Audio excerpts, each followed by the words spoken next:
గురుగారు, నేను మాల వేసుకోవాలనుకుంటున్నాను, నాకు జన్మనిచ్చినటువంటి అమ్మతో నేను మాల వేసుకోవచ్చా? ఎంత పెద్ద తప్పండి అది. మాల వేసేది ఎవరు? గురుగారు కదా. అమ్మ ఏ స్థానంలో ఉంది? మాత, పిత, గురు. గురువు 3వ స్థానంలో ఉన్నాడు.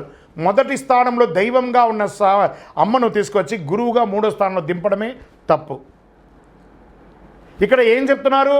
గురుదక్షిణయాత్ పూర్వం తస్యానుగ్రహకారిణే జ్ఞానముద్రాం శాస్త్రముద్రాం గురుముద్రాం నమామ్యహం అన్నారు. కానీ జ్ఞానముద్రాం శాస్త్రముద్రాం అమ్మ ముద్రాం అనలేదు.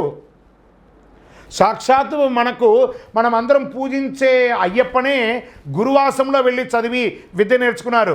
ఏమని చెప్పారు?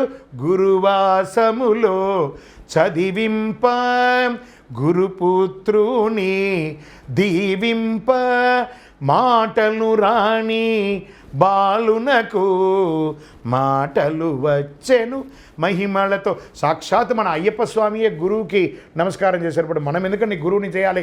గురుస్వామి దైవమే శరణమయ్యప్ప.